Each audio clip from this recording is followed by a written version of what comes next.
Today we're speaking with Hugh Hendry, the famous fund manager and CEO of Eclectica Asset Management, the passionate contrarian macroeconomist, the amazing thinker and joie de vivre connoisseur. Hugh, welcome and thanks so much for your time. Not at all. Joie de vivre, peut-être, but yes, no, wonderful. I'm really looking forward to tackling some of your questions. But I'm somewhat fearful because what your audience may or may not know about, of course, me like everyone else on the planet, I've incurred the wrath of the COVID, and so this is and it's whatever. It's a winter flu, but I fear I've lost. People fear they lose their sense of taste or smell. I fear I've lost my intelligence. So this will reveal yes or no. Let's try our best. Hugh, my first interview with you took place end of December 2008 at Eclectica offices in London, right after the great financial crisis hit us all. We have talked about repeating mistakes of previous generations, about the 1920s and 30s, about the need to reinstitute the Glass-Steagall Act, about the dangers to our fundamental human rights, the money printing, and the inevitable inflationary pressures. What's changed in 12 years? Oh, everything and nothing. So my heart kind of sinks when you take me back to that point. The passage of time. So maybe we're wiser. We must be wiser because we have a huge number of observation points now that we didn't have back then.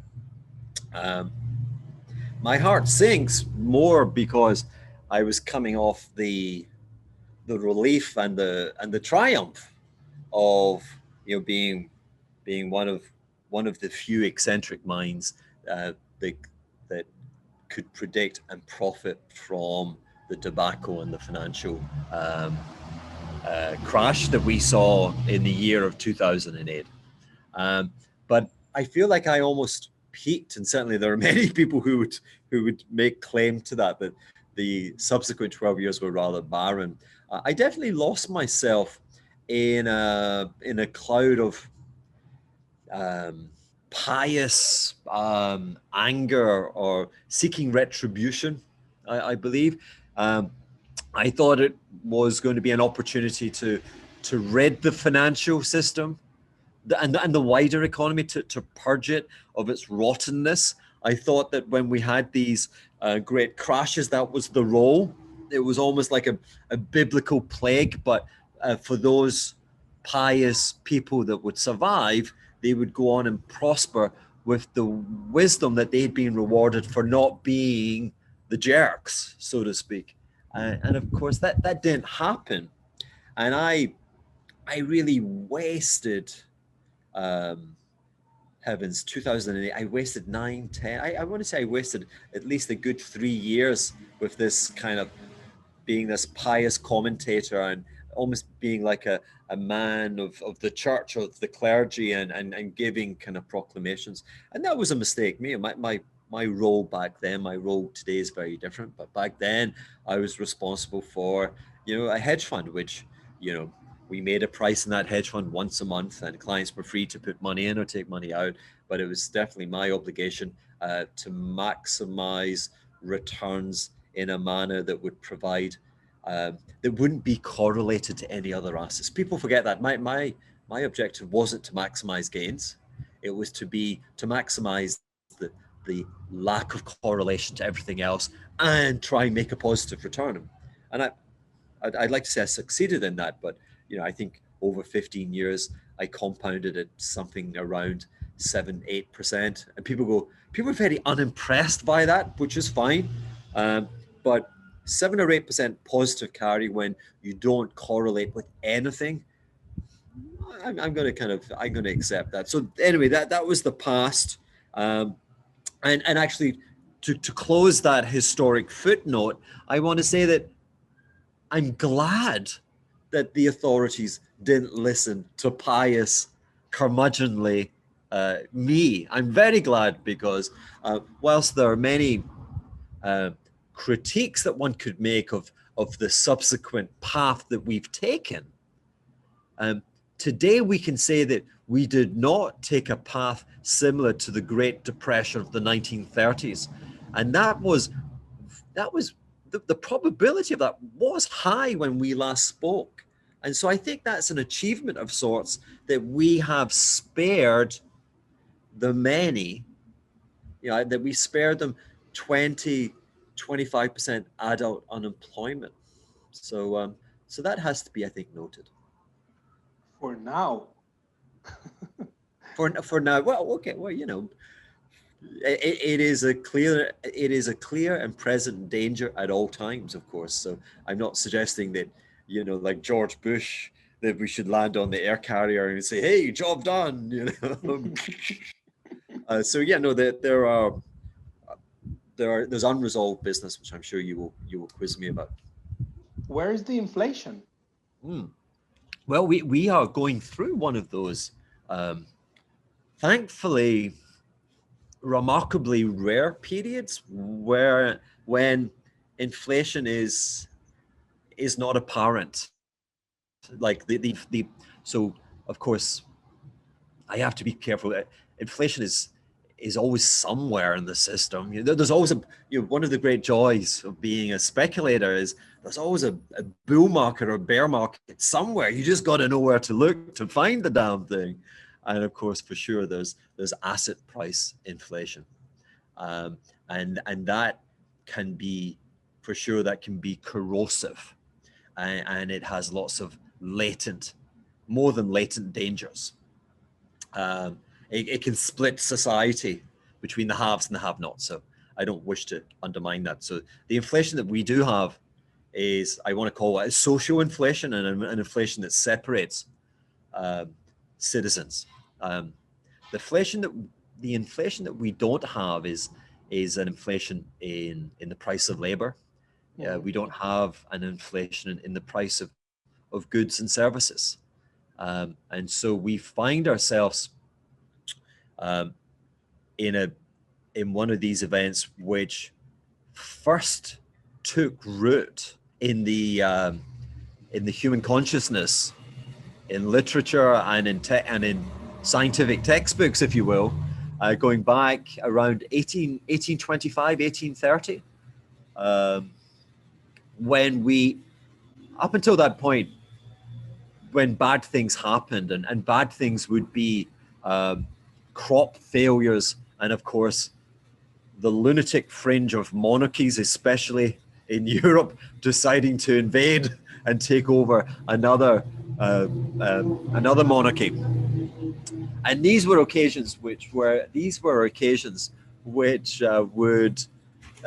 affect the life and the lifestyles of ordinary families. These are points where you'd find that you had no money, that you had hunger, that you had no employment. But you could rationalize it because the corn crop failed, or we were at war with France. But from around about 1825, 1830, there was none of that. You had all of those terrible social consequences, but it wasn't obvious why you were suffering. And you were suffering owing to a banking crisis coming out of London at the time being the center of the financial universe. And after the Napoleonic Wars, the UK had gone off the gold standard, and its banks had become fearless and had discovered lending to sovereign nations in South America, and had discovered the United States of America, and were making the first infrastructure investments in the canals. And there was an overinvestment cycle, and the London banks were becoming fearful and had no credit appetite, and they were pulling money back from the system and back to the center. And this is why poor ordinary folk in Paris, Zola's Les Miserables talks about this time. This is when we start talking about, this is when Marx and Engels start saying, hey, the system's finished. This is all over. this is when it begins. And so let's call that 1830. We then had another period very similar, which came through in not long afterwards, really. Let's call it no more than 50 years, where we had a massive, again, banking debt-fueled cycle in infrastructure, this time being railroads in the United States. And again, we had a recipe of failure and credit contraction. And that gave us a long period where we had no labor price inflation or inflation in goods and services. And then of course the 1930s and today. So really, I want to say 200 years. There've been other episodes if you've been unfortunate not to have lived in the kind of the strong social democracies that we would associate with the United States, with countries like the United Kingdom, etc. But really, for those nations, maybe 4 such events. So it's very rare, and that's why it's confusing. Other things in our life are it's like the Earth's rotation around the sun. We get seasons. When it snows, we understand it because it happens many times in the course of our life. But many human beings have lived on this planet, in this universe, and have never experienced what we're experiencing. So there you go. We're fortunate to have that observation, but of course there are many misfortunate people who are suffering the consequences. You two have interviewed Professor Richard Werner last summer when you dived into the blunders of central bank policies, the ever more blurred lines between monetary and fiscal policies. What is your take on the situation right now? Well, when I talk, I'm always processing the last article I read. I wish really I was processing all of the back catalogue of books I've read in my life, but it's always the last article I read. But fortunately, I read good things, and you mentioned Professor Werner, who's a wonderful inspiration. His book, The Princes of Yen, was a towering inferno of intellect, if you will, and it took us back to that period in the mid 1980s. When Japan was like China today. It was the center of the financial universe, or it was certainly causing disruptions to the center. It was flaring with great energy. Today, I mentioned the notion of China having swapped places. And so the article that I kind of is vaguely in my head is some stuff written by Chinese technocrats from the central bank, and then kind of packaged and with commentary from the most wonderful Professor Michael Pettis in Beijing, a professor of finance at Peking University, and again, someone I admire greatly. And there we are. I think I'm verbose, and I took a long time to say that we've had 4 periods in the last 200 years that would seem to be similar today, or three other periods similar to today. And then to your question, Michael points out that our understanding of let's call it Wall Street, of the rise and the fall of Wall Street, is really determined by 3 events, and they're very similar events. They're events when a country becomes the lodestar and becomes the great. It starts generating enormous current account surpluses. Okay, and the first episode, of course, was America supplanted the United Kingdom, and America started to run these enormous surpluses with the rest of the world, especially and accentuated by the carnage of the First World War. Okay, so that's and of course closely aligned with that. So when is that? We're talking from 1918 onwards, and it accelerated. Yeah, the momentum of all of the wealth creation and savings creation really melted higher, and as did asset prices, and then infamously crashed and sent us into this miserable decade or 2 decades. Okay, and then you go 50 years forward, and it was Japan, and Japan had become 17% of global GDP, which is an enormous figure. The countries, miracle economies, tend to flare out around about 15 to 17% of the global share of the economy. And Japan was there. So again, working miracles, and we were all in awe of what they were doing. And so with that GDP creation came wealth creation, came an abundance and an accumulation of savings. And these savings, of course, are the kind of kryptonite that pushes asset prices higher. And of course, then very famously, asset prices kind of crashed in that 1987 environment. But really for Japan, that was nothing, because Japan kind of came back very strongly, but ultimately peaked at the end of the decade at 40,000 on the Nikkei, and we haven't seen those levels since. So again, Japan had kryptonite, was this stellar success, and then something corrupted it, and it suffered, and it had to endure the retracement in asset prices from very, very high levels to very kind of less than high levels. And here we are today, and the third event is essentially the US-China trade dynamic, and China's at 17% of GDP, and that's a kind of warning flag. Russia got there, and people forget in the 1970s. I mean, all the great intellects believed that the communist model just seemed to work, and they just produced GDP. They were a GDP machine, but it flared, and then we worked out its flaws. China, of course, today has something of that allure, but has that danger. So the dynamic today, and from the articles I'm reading, is Chinese officials are pushing back. What are they pushing back? They're pushing back because the United States, with the new president, of course, has launched another $2 trillion fiscal package. So you're talking about the blurring between fiscal and monetary. So at the government level, they're spending it, and at the monetary level, the central bank is saying, "We promise you, we ain't going to raise rates. We promise you, we promise you." So, and China, so that would seem a necessary response from the US in dealing with many things, but of course, most timely in dealing with the COVID economy. But for China, it presents a problem because it's further stimulus, and why is that a problem? It's the same problem. So let me take you back through those 3 episodes. Japan and the Richard Werner book, The Princes of the Yen. So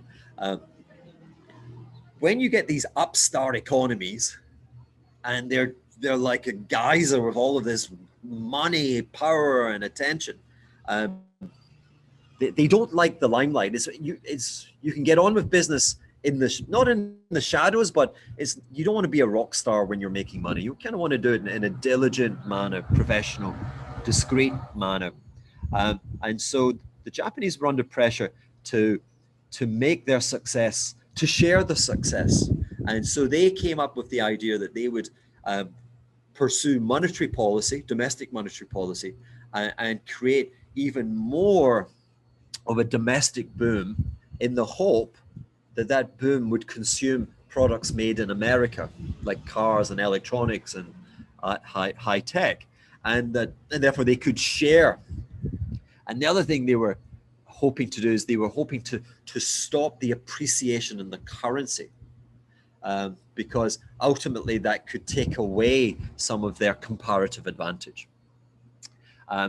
So that was, I understand their justification, but of course in setting the price of money at the wrong level, the Nikkei went to an unsustainable level, and then they changed monetary policy, and they caught everyone out. So China's looking at that situation, and believe me, China does not want the renminbi to appreciate dramatically, because the number one economic policy in China is to keep the people's, what is it called, the Chinese Communist Party. The number one policy is the Chinese Communist Party has to persist infinitely, okay? And the only way it persists is if people are working and they can afford to buy things and they're not hungry and they're kind of content.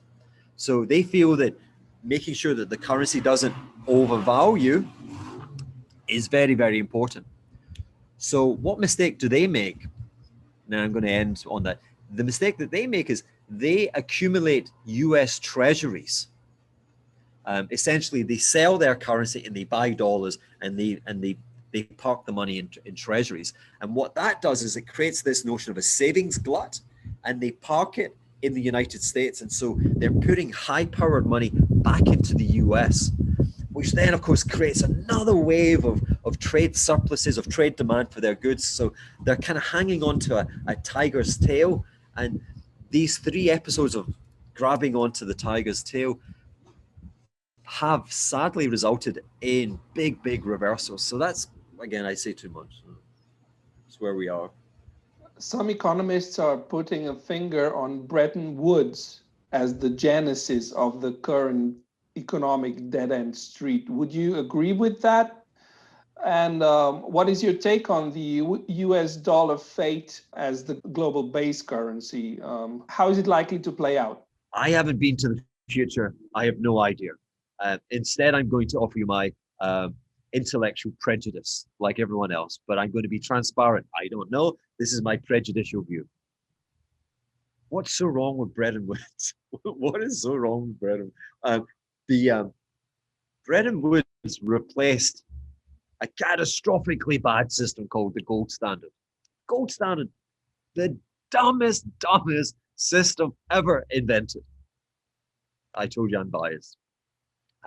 So the gold system, and regardless of my prejudice or not, but my prejudice is formed on the fact that we've had two of these crises, which had been a function of a nation running a huge current account surplus with the rest of the world. We've had two. We've had the United States versus the rest of the world, and Japan versus the rest of the world. Okay, so one was with a gold standard, and one was in the Bretton Woods. Okay, so the case is, it's not clear. There's not a clear jury vote. We may have a third, which is this dynamic with China and the size of the external balances that China is generating. But so far, it hasn't created a Great Depression so far. So the case is still out there. But my complaint with gold is that it breaks, that there are very few policy options. And so if we go back to who I was 12, 13 years ago, I was an advocate of gold because the great tragedy of the 1930s was it wasn't necessary. The economic misery wasn't necessary. It happened because the people in power pursued ideology. And indeed, the problems that have been hurtful to Japan since 1989 have been a result of people in power pursuing blind ideology, almost like an experiment. And ordinary people have suffered. So with gold, you just had no buffering, if you will. It was just a binary system. And when you switched it off, the system crashed. And I think that's unforgivable. So Bretton Woods is a more malleable system. We should add to that because Bretton Woods obviously came in at the end of the Second World War, and really we have to step forward another 25 years to 1970, when, because under the Bretton Woods system, you still had a kind of a fake gold standard whereby sovereign holders of U.S. treasuries or U.S. dollar bills could have them replaced for their dollar value, and that dollar window, if you will, was closed. in 70 or 70, I want to say 71 by President Nixon. And of course, that is deemed to be one of there's a lot of criticism about that system, because essentially you allowed the US unimaginable economic might and power to print money as it chose to, and it has.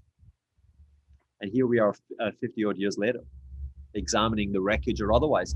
But with that, finally, with that opening of the gold window, and the thing that no one mentions, and the thing that's really the shadow that is affecting all of our lives, was that the private sector responded to the gold window, the closure of the gold window, by creating the euro money system, which is to say that there were huge amounts of dollar balances circulating outside the US economy. And the private sector got together in a kind of dark web, a web of alliances and protocols and agreements, nothing sinister, just trying to work out, without a Marshall Plan, just the private sector trying to work out the least bad options, whereby they could accept dollar deposits and make dollar loans. And today, the dollar creation from the private banking system is actually much greater outside America than it is inside America. And the thing that is that goes kind of unreported somewhat is that those private sector banks are very fearful, and they're not willing to exercise much in the way of credit risk, and that's what's holding us back, because systems need vitality and credit risk, and the willingness to accept credit risk, and the willingness for people to give you money. These are the ingredients which end these very rare periods that we find ourselves in. Some economists say that the biggest mistake of Bretton Woods was that the superpowers overruled Keynes's proposal of a supranational currency bancor, and that we would be much better off if we had such an international currency. I just think that's just nonsense. Nonsense? I think it's nonsense because I've listened to too many Rolling Stone songs, Exile on Main Street, and all the imagery of the Rolling Stones. It's kind of America overcoming the chaos of the 60s. Remember the 1960s?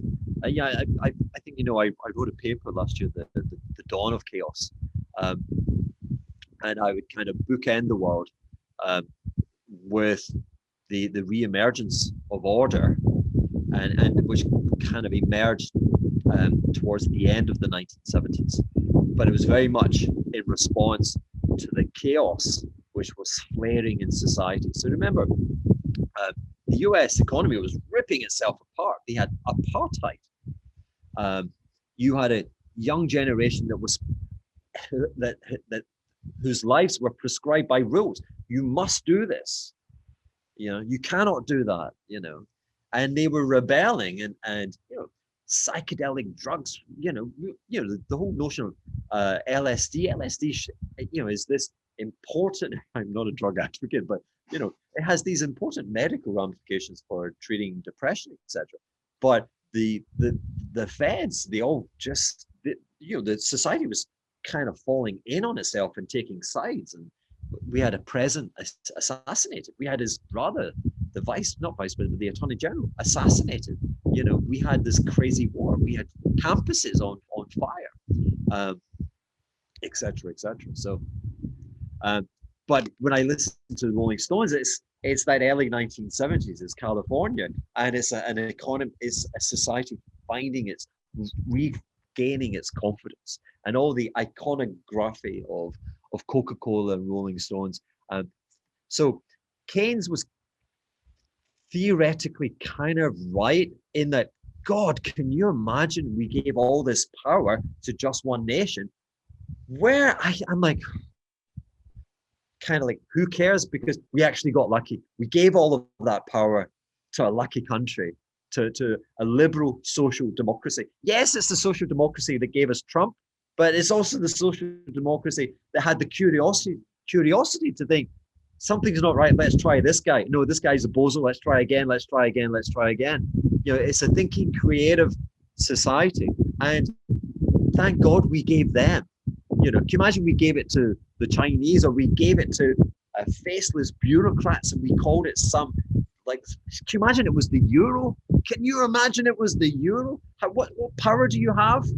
You are each citizen is like a piece of sand on a beach with these tides washing over you and these gray people. So anyway, Keynes was correct in that we gave a lot of power to one sovereign nation, but thankfully we gave it to the right sovereign nation. Dollar, the Dixie index trades around 90 as we speak. Where do you see its balance? 90. 90. Okay. If you look at it again, let's see, you've got to look at it from that period where it began to float freely, so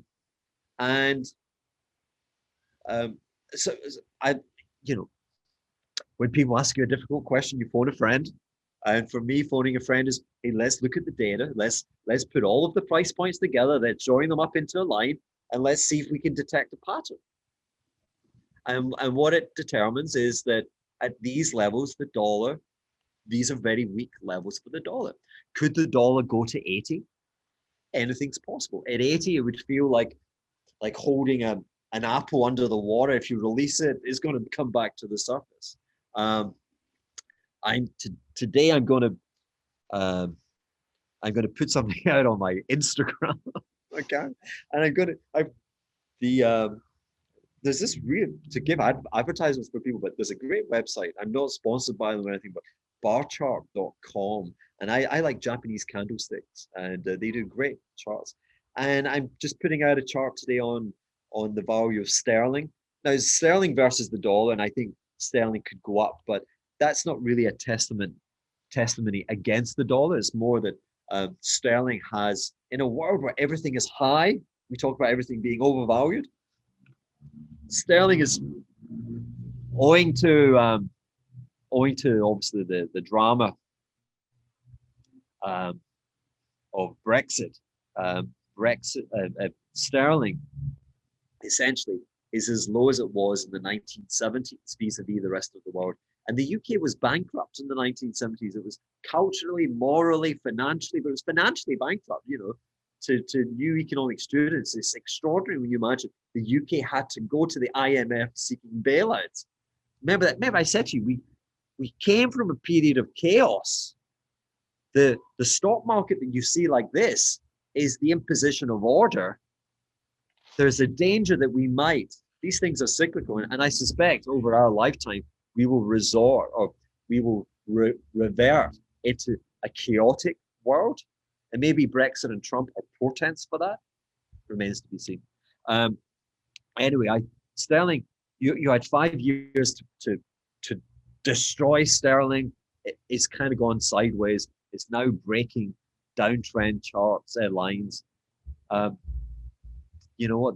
The UK is still alive. It's out of the euro system. I think people might start looking at it favorably. So, I want to say to you, things get oversold. I want to say to you that the dollar probably could stay around these levels. But if I was a financial speculator, would I be like taking big risks, betting that the dollar was going to sink lower? No, I wouldn't. I wouldn't be doing that. And let me tell you why. Again, I hinted at this previously when I said to you that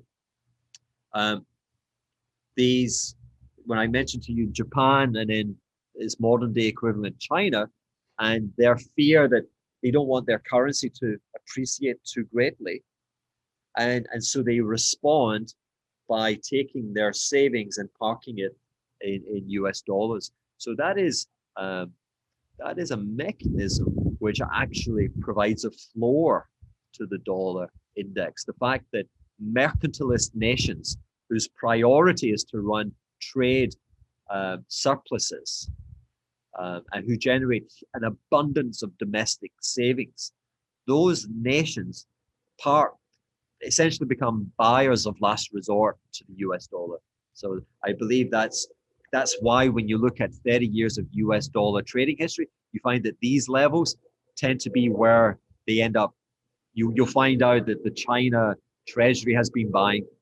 If you were the head of the US Fed right now, what would you do? That is a good question. What would I do? So what are they doing? They're playing poker, and they're playing poker very poorly. Okay. So they've started making appearances on television, on daytime television, saying, hey, we got your back, we're the Federal Reserve. And they've started making these kind of outlandish comments that they print money, and they're printing money, to preserve the prosperity of ordinary folk. And of course, they use the notion of quantitative easing to justify those comments.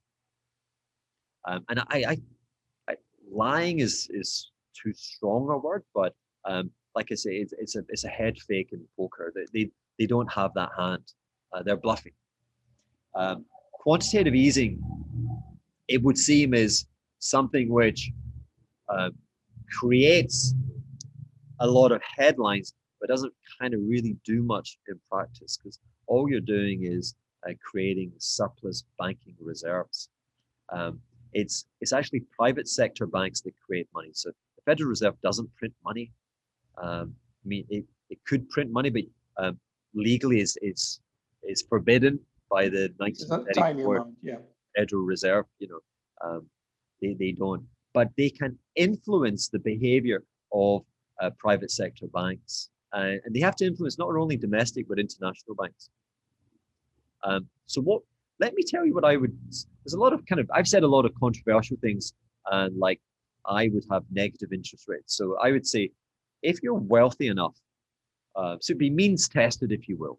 So I reckon that if you're a family that can comfortably sit there with like $300,000 or $500,000 of surplus cash resources, like earning zero, my bluff would be, hey, you know what? I want to charge you for the right, because as the Federal Reserve is also the regulator and insures all of these banking deposits. I'm like, you know what? If the best that you can think of, like, I want you to do your patriotic duty. I want you to go out there and spend that money. And if you're not spending that money, I'm going to charge you rent. Okay, I'm going to charge you negative interest rates. And they tell me that's unjust. I don't, you're free to take the money out. I think there is a huge inertia that prevents people from withdrawing money. It's very, very useful to have, like with my phone, I can pay. I don't need a credit card. I've got unlimited credit on my phone. All my bills are paid for. Can you imagine taking it all out of the bank, sitting there with the security issue, with the safe, counting out $100 to pay the it's not going to happen. So I would be tempted to have really negative interest rates, but on top of that, the most important thing I would do, where I think thinking is not joined up, is that I would make loans interest only, and so I would abolish the need to have amortization loans. That's a huge issue in Europe. Less so in America. It's a huge issue in Europe. And so the absurdity for me is quantitative easing seems to have more than a casual relationship with asset prices. The more they seem to do quantitative easing, the higher asset prices go. Banks lend you money, and as security, they take a lien on an asset, okay? And they give you money for 10 years, 20 years. So what they're doing with quantitative easing is they're removing a lot of the uncertainty regarding the future asset value. So having done so, why are they insisting this ordinary citizens have to repay the loan? The loan seems cheap, except I've got to repay the damn thing every year. So I'm borrowing. I invest in property on the island of St. Barts, and I take like old sites and I transform them into super luxury villas. Make of that what you will, but I can borrow 20 years fixed and pay 2%, and that sounds wow, that's good. but I've got to repay 5% of the loan every year. So 2 plus 5, I'm paying 7. That's a lot of, so basically my interest rate is 7 and prices are not going up. So that's killing me. And it's absurd because with all of the quantitative easing, the thing that I know is that property values in St. Bart's in 10 years' time, in 20 years' time, they're going to be certainly not lower than they are today. So give me an interest-only loan, and I promise you, I'll employ more people, and we'll, and that's how the economy moves, and it picks up velocity. So that's what I would be tempted to have means-tested, very negative interest rates on large cash deposits, and I would kind of abolish. I would abolish the amortization of loans, and then if that didn't work, I'd go back into the Professor Werner world, and I would give, almost like the communist system, I would give allocations. I would say that, if I was Macron, I would say, this is an outrage. The French banking system is not extending credit. You will lose. There's only 4 French banks. Okay, I'd be like, you know what? Number 4, you're going to lose your license unless you grow your credit by 8% each calendar year. If they do that, I swear to you, 2 things will happen. We will start to see inflation, and the economy will grow faster. And then you've got a whole different set of policy options. But that's how you get out of where we are today. So that's what I would do if I was in charge. But the loans probably would have to be injected into the productive projects, right? Yeah, that's Richard Warner's prescription, that they have to be GDP enhancing investments. Otherwise, you're just accentuating asset price inflation. So it would have to be prescribed. I'm giving you a bullet loan, but I'm not asking you to go and buy $10 million of S&P futures. I'm asking you to open a cafe or pursue your dreams, this entrepreneurial idea. So yes, it would have to be heavily, if you will, prescribed in terms of the activity. The problem of debt burden. Developed countries have never been as indebted as they are now in 100 years, probably. And we are probably not even at the peak of the economic crisis, let alone out of it. Are we back in the 1920s? And what's your take on it, on the debt burden? So, again, the debt burden is it occurs. Again, we mentioned 3 historic periods, and each were characterized by a flare in debt. Because we had a sudden and abrupt collapse in GDP in the denominator. But let's talk about most famously, US total debt to GDP reached about 3.5 times GDP, with essentially the failure of the banking system in the 1930s. And it took 40 years to bring that ratio from 3.3 to like 1.3. We reached 1.3 around about the mid 1970s. And so global asset prices were at their lows in the mid 1970s, clearly, as we know, given subsequent history. So we've had high debt to GDP levels in the past, and we've dealt with it. Okay, so the debt to GDP is higher still. Today it's about 4.5, pushing on 5, given the notion of COVID emergency response. The most important thing is getting the economy moving again. And that's why, again, I come back to, if I were the head of the ECB or the Federal Reserve, what they have to do. You see, back when we had Les Miserables in the 1930s, you had the gold discovery of Californian gold was discovered in that period, and that was an enormous positive monetary shock, which made bankers fearless and wanting to take credit risk again, and that's kind of how the economy refound its momentum. The same thing in the 1870s, 1880s, after the railroad shock. We had this technology of acid leaching, which allowed us to unlock the gold fields in South Africa. And we're talking about gold because this is pre-Bretton Woods, when we were running this crazy, archaic, old system, which needed the discovery of gold deposits in order to loosen monetary policy. So we've exhausted all conventional. So no longer is our fate dependent on gold discovery, which is good because I think we've discovered all the gold. We've then moved on to having interest rates at zero. We've discovered that doesn't really work. We've had this silly fantasy world of quantitative easing, but actually it doesn't really do anything with regard to credit creation. The thing that's missing is banks' willingness to lend money, and I've given you prescriptions for that. So I want to fall back on that and say that actually I think at the margin, by withdrawing the amortization of credit, and having it carefully prescribed into GDP enhancing investments, then give it 40 years, but I think you would get a return to an equilibrium.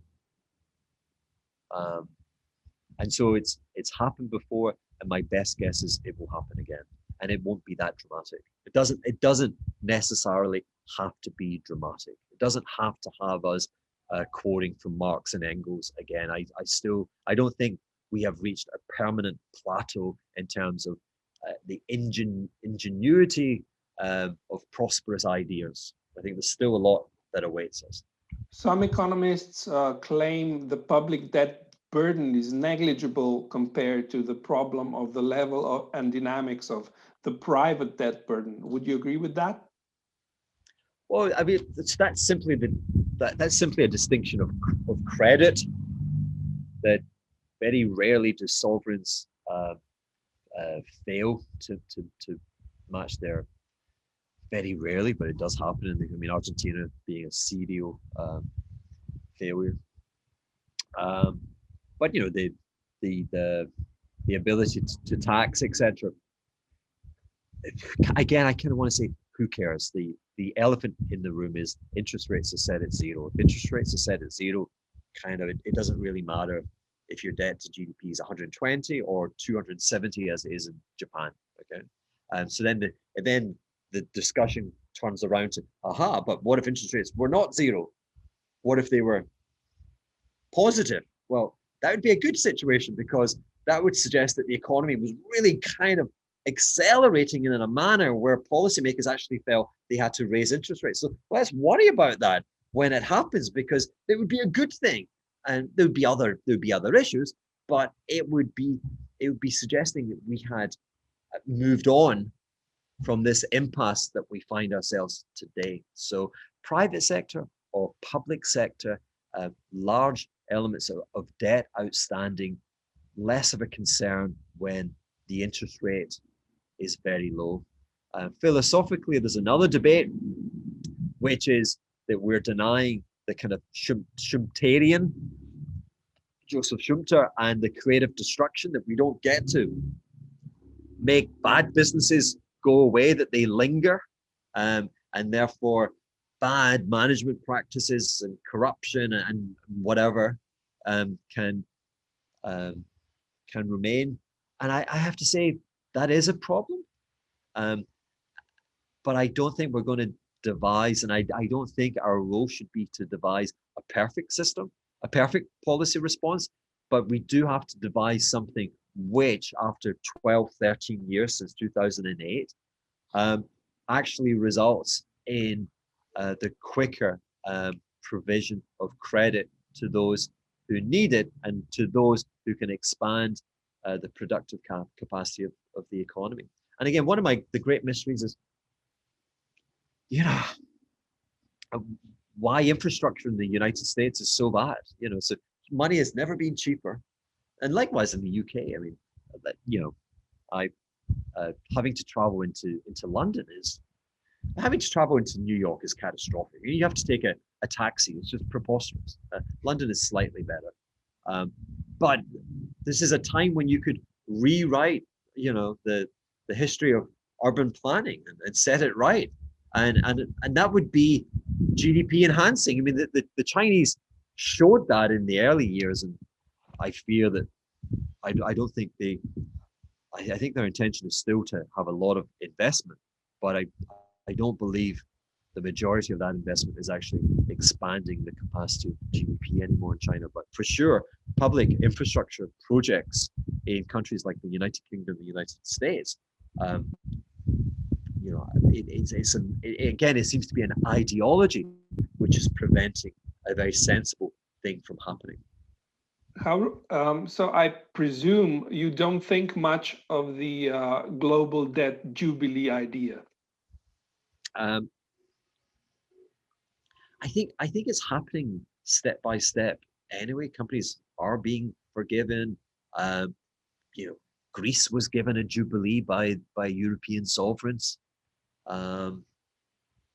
So I just don't see like one great international conference where everyone sits down and they go, "But it's one of these things where again, it feels like it's better left to the minutes of the meeting, and it's not necessarily done in shadows, but I think it's out there. You can see how they could possibly the student loan situation in America, a reset, but then it would need a replacement. The precedent on that would be really hard. So I'm lost for words on the Jubilee thing. I hear it, but I think the problem with it is it is so absolute.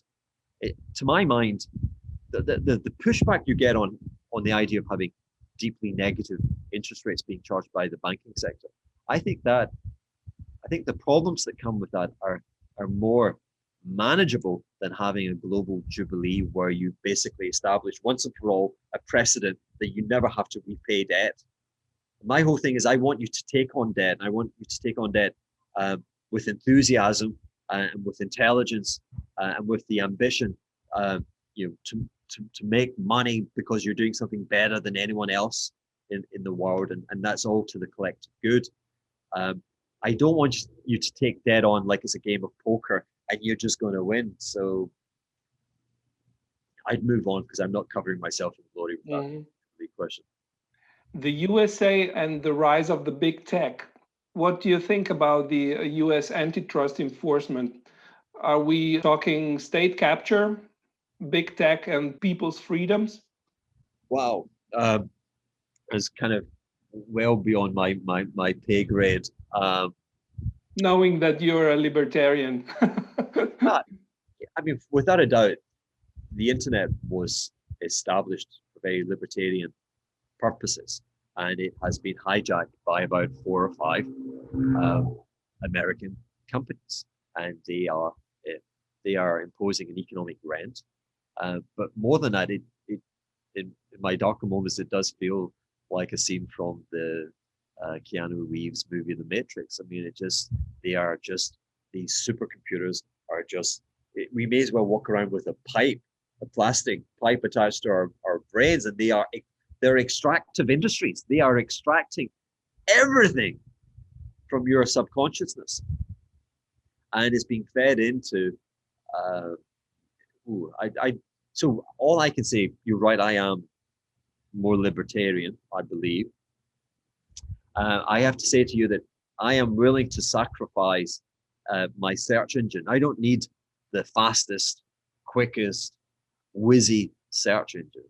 I use a platform called DuckDuckGo that was recommended to me by one of the founding VC investors in Facebook, who's kind of like gone the other way, having created the monster, is now gone, oh my God, I'm so sorry.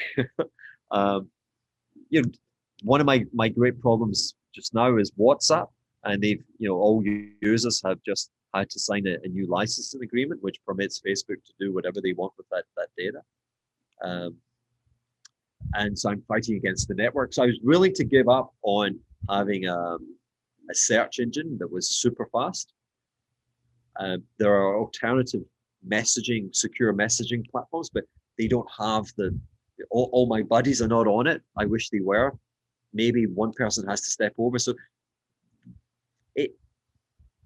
it's a scary area, which I think ultimately will be subject to further regulatory oversight, and I think is in need of regulatory oversight. Will regulatory oversight provide solutions? I fear not. I think I think our species, human beings, I think future generations of human beings are going to be fundamentally different from the people that we are today, and it's going to be our fault. I don't think, and there'll be better things, but I think potentially it opens up to some really dark. In China, look at China, how technology is being used there as a surveillance system. So I'm a libertarian, and you know what? The best policy is not further regulatory oversight. It is people like me choosing not to use Google. It's these individual decisions. If we don't do it individually, then we're not going to do it at a group level. The government's not the solution. On social dynamics, am I correct assuming the US Democrats are dead wrong if they think that getting rid of Donald Trump has solved their biggest problems? How to solve the problem of tens of millions of people disenfranchised by the economic system of the past half century? You are correct that they are wrong, that replacing Trump with CNN as the president of the United States is not the solution. And let's hope that's not what they're doing. It felt a very unambitious election where the two candidates didn't feel you. It felt remarkable that America couldn't find an antidote to Trump that would kind of fill your heart with hope and expectation. And that may be unfair to the new President Biden, but he just, again, I'm someone that needs observation points. All the observation points, and there are many because he's lived a full life. They don't point you in a way that would excite you. So again, I come back to the notion that Keynes was wrong, or Keynes was half wrong, half right, whatever, that I still have an underlying. I'm not American. Clearly, with my accent, I was born in Glasgow, in Scotland.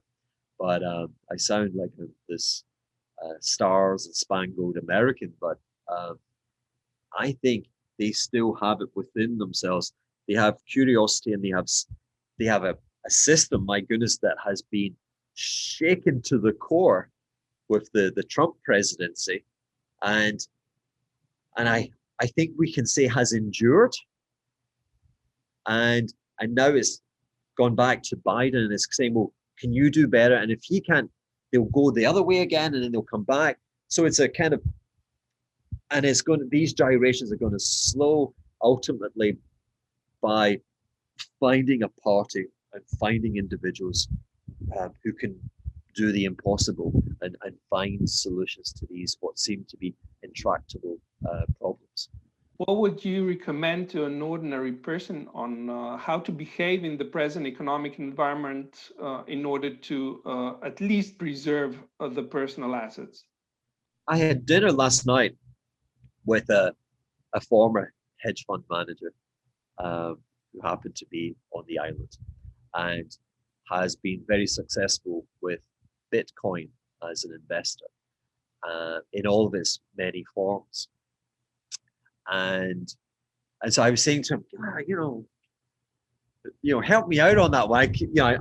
I'm aware of Bitcoin, but it seems to be something which people are so passionate about. I find it kind of a little bit. I don't like how passionate they are about it. And so I'm mentioning that because he was saying, well, how could you live without Bitcoin? So what is Bitcoin is a response it's trying to it's a form of money which seems where the value in future years is more secure than the money that we call money today. And so here we are, and having passed an adult life, we may have accumulated savings, and those savings are precious because they take care of us and our future generation, and therefore they come with the burden of responsibility to preserve and to have those funds prosper. And so to your question, and so I offered Bitcoin in that I guess that's an option. And it's a kind of new option because previously that was the domain of gold and silver or precious metals. These are things where the supply of is difficult to expand, and that gives them an allure in a world where printing presses or digital presses are expanding money. So I think, so for me, if I answer the question that you asked, I don't have Bitcoin. I am curious to own it because I look at prices. Life changes so quickly that, I think it was the COVID, but I woke up after COVID. I was like, did Bitcoin go to 40,000? It just went up. Life, things change so quickly that, it's only when they're reverting you go, did that happen? Did I miss that? So anyway, but I think it could come back to like the mid 20,000 levels, and the allure of Bitcoin over gold just now is its size. The total capitalization of Bitcoin as a currency regime is less than $1 trillion, whereas gold is somewhere between 10 and 12 trillion dollars, and therefore Bitcoin is something that can rise with enthusiasm and abandonment more quickly. So I feel a little bit vulnerable in not having that. I do have gold and silver. I have it in ETFs. I have it in futures. I'm not a great believer in physical. I like to have my wealth in a manner where I can change my mind and I can sell it quickly. I like to have, this is my personal decision, but in a world where maybe I'm wrong and they fundamentally damage the monetary system and they damage the value of money, then I kind of want to be short money. So I have debts, and I'm playing a cautious game. I'm trying to create a commercial enterprise. So my commercial enterprise, despite COVID, my hotel business in St. Bart's, I'm kind of up on the previous year. So, we had this 1 in 100 year test, and the business has been robust. But against that, I've got millions of dollars of debt against that, and that's a hedge in case I'm wrong and the system is punished. And then I have another rare asset, which is I have these precious real estate plots in St. Bart's. St. Bart's, there's about 5 places in the world. Sorry to be a St. Bart's board, but places like Aspen and Saint-Tropez and the like, and they're not building anymore. This is an island. They're making the regulation tougher and tougher. So it's a little bit like the reverse engineering of Bitcoin, and it has the networking impact whereby if you're a billionaire or a new billionaire, this is why private islands don't work. What's the point having a private island? You go there, it's beautiful, but no one sees how amazingly successful you've been. You come to St. Bart's because all of your peer group can see how amazingly successful you have been. Look at the size of your yacht. Look at your new girlfriend. Look at all the friends you have. This is the network impact, and so that is very much in your favor. So to recap, I have St. Bart's property. I have debt, so I'm short currencies. I'm long gold and silver. I'd be looking to, if I could buy Bitcoin with a kind of 25,000 handle, I would. And I have a kind of robust, secure commercial enterprise which can withstand the challenges that we've been presented in the last 12 months. On the future of the global financial system, central bank digital currency, central bank current account for every citizen, the UBI. Does commercial banking have any future in this context? It doesn't have any future in that if in what you say if that comes to pass. and there are legitimate concerns that may come to pass.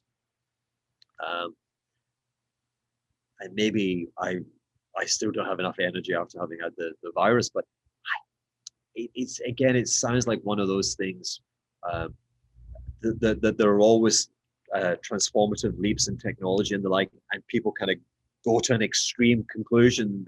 It's like the people who were burning down textile printing machines because it was going to make everyone out of a job. I think life tends to, we choose these social liberal democracies tend to choose paths which are not as radical as the suggestion that you make there. But we have to be vigilant. We definitely have. You see, one of my adages as an investor is, you make money when those who know it best, when they love it least.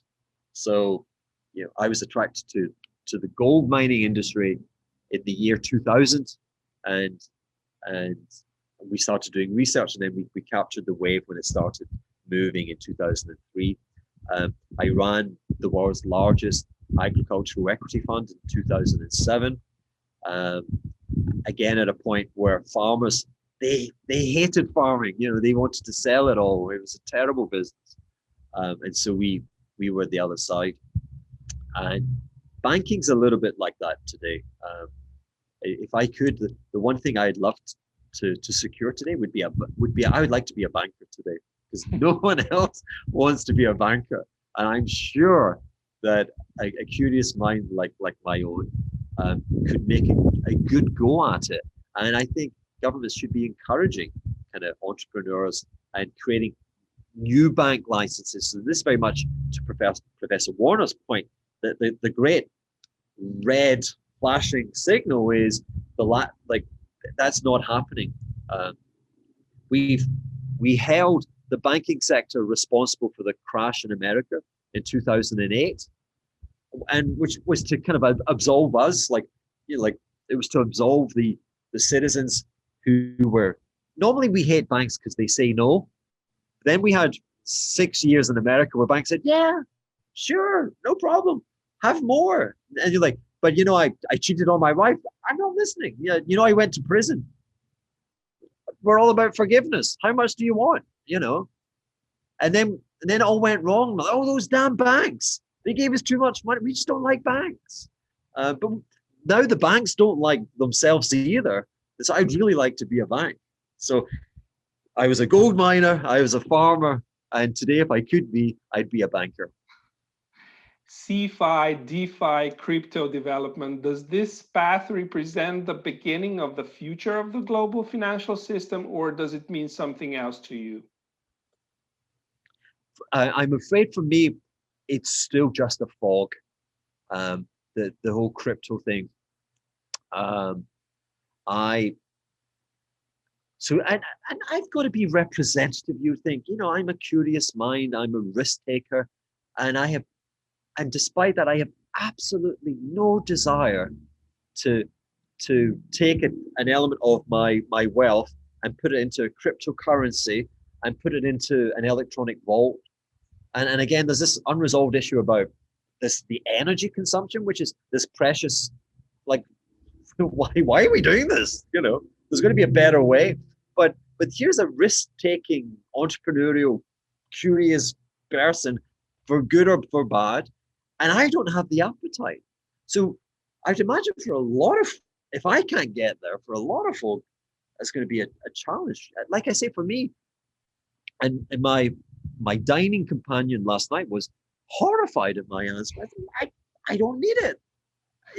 It's not a solution I'm looking for.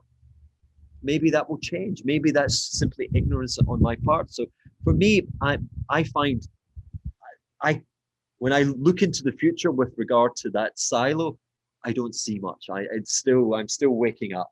I'm still waking up. Have we demanded of our fiat currencies too much? One currency to embody the store of value, medium of exchange, a standard deferred payments. I mean, is this the reason for unleashing all the cryptocurrency development? Maybe. Well, okay. the crypto development seems to be directly associated with the rhetoric of central banking, specifically with regard to quantitative easing. I mean, they're saying, it's the children's parable, the wolf and the pig. I'll huff and I'll puff and I'll blow your house down.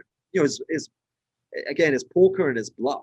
We're printing all this money. We're destroying the system. You better, little piggy, you better come out. If you don't come out, all of this money is going to be destroyed. And little piggy is sitting indoors and terrified, and he's creating cryptocurrency because he believes the wolf. My point is, if you go outside, and we always make this analogy with the Wizard of Oz. The wizard sounds almighty, omnipresent, omnipotent.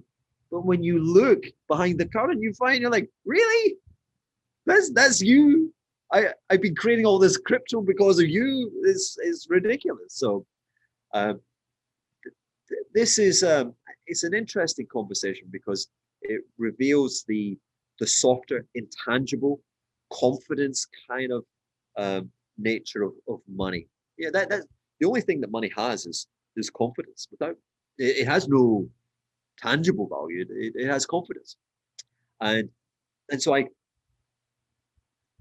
think they have to dial back on the quantitative easing rhetoric, simply because it doesn't seem to, it's not printing money, it's not creating, therefore, inflation, and it's not pushing the economy forward. It's not advancing the cause of mankind.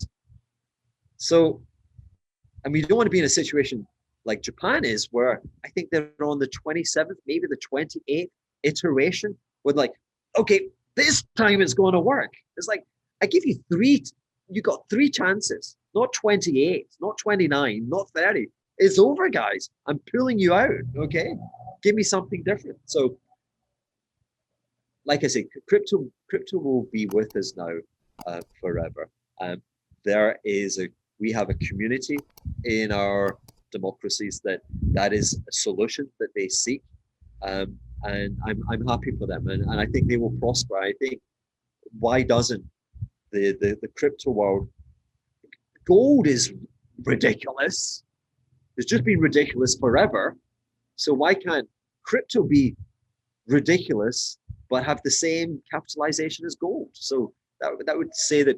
Am I saying that Bitcoin should trade at 100,000? Never say anything like that in a public debate. But with the wish that we're not in the same situation as Japan in the beginning of 90s right now. But we are. Hugh, I thank you so much for this great talk. Hope we can do this again sometime in the future. In the meantime, where can our audience continue to follow you? I heard you're getting big on Instagram.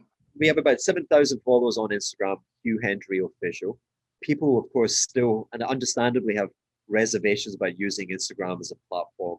And so we have a nice community on Twitter, where I think I'm somewhere around 37, 38,000. So it's, that's after about 9 months. So I'm happy about that.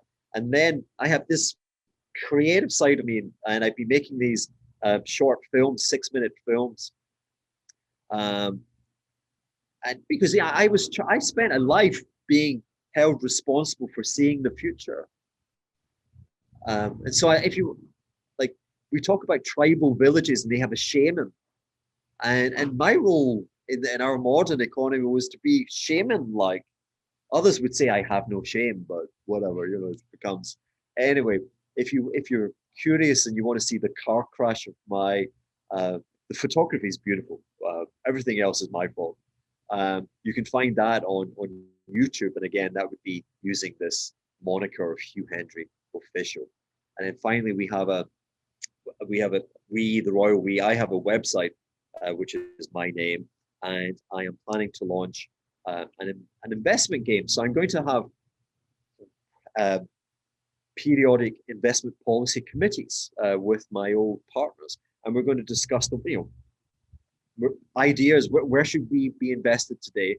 And we're going to ask kids, essentially kids studying at business school and who have aspirations to have a career in finance.